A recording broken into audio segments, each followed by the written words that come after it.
Welcome. It's going to be a great day. Let's start drawing. Today we're going to talk about colored pencils. And you probably use colored pencils since you were a child. Probably haven't used them the way artists use them, because I shouldn't did when I was a child. I just scribbled and drew lines. That's about it. So now we're going to look at using them in a digital format and still keeping that analog or natural look to them. I'm going to be using the tiny grain paper, and I'm using it at the default level. Also, I'm using a soft tip pencil, and I've changed the settings so that pressure is at 17%, softness is at 61%, and those are only things I've changed. Now, I'm not a purist, and really shouldn't be too.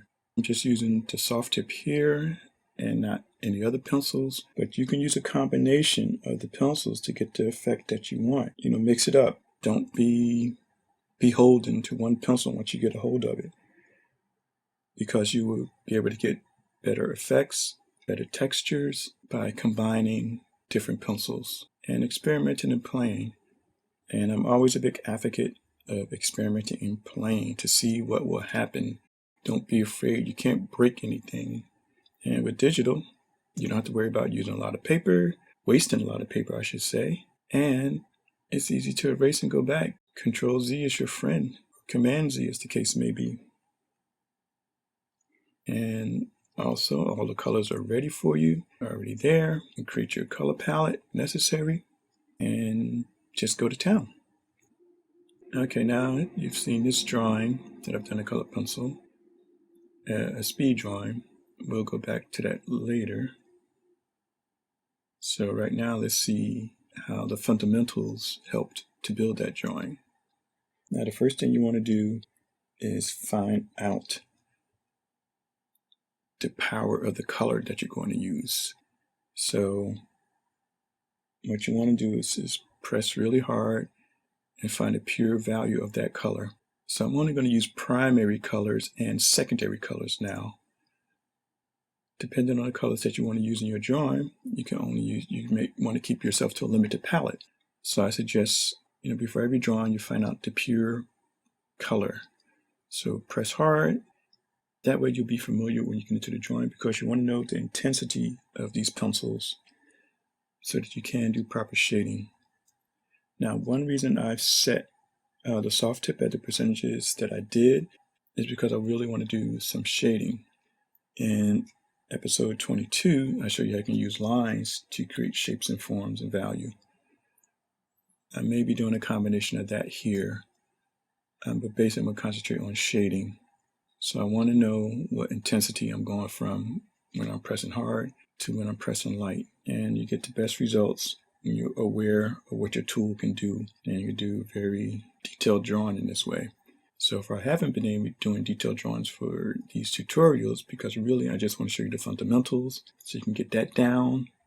And because a lot of people, you see these drawings done by them, and then you get frustrated when you try to copy them, even if you're following a tutorial.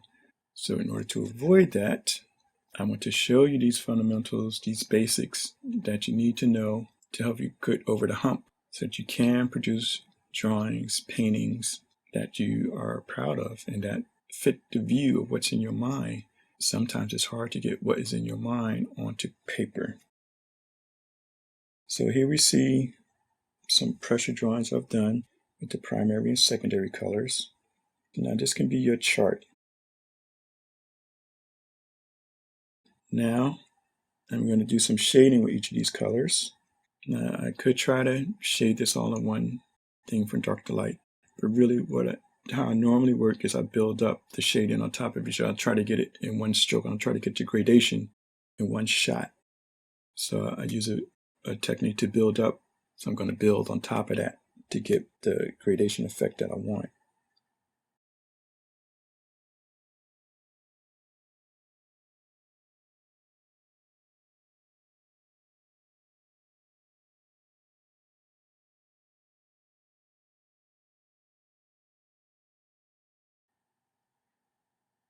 So that's with shading.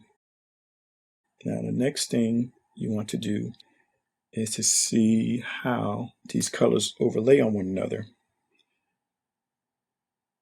Again, don't go all crazy with it.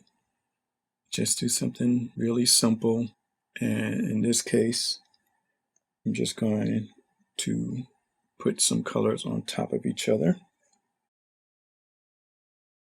Now, one thing I want to point out to you, in case you didn't notice it, is that the second color I used just laid flat on top of the first. And I had to reuse the first color again to get some kind of blending between the two colors. Because I know red and blue should make purple. So when that didn't happen, I just added more red. So if you're blending between two colors, you have to use that first color twice. So just as I know yellow and green should make yellow green, so I went back over the green with some more yellow to get a yellow green. So it helps to know color theory and how colors mix. And this is one reason to know the basics. And there are plenty of others, but the most important is that so you can do better drawings and paintings and illustrations. Okay, I think you get the idea. So do those things to see how the colors overlay on top of each other, what combinations work for you, what colors they create. Once they're overlaid, of course, if you know color theory, you have an idea what is going to happen when you overlay these colors. So that's good. This is not a color theory tutorial, so we will not be talking about that. And finally, practice your gradations with each color so that you can master what is being done. Well, that's it for today. If you feel you learned something, please like, share, comment, and subscribe. And remember, just create.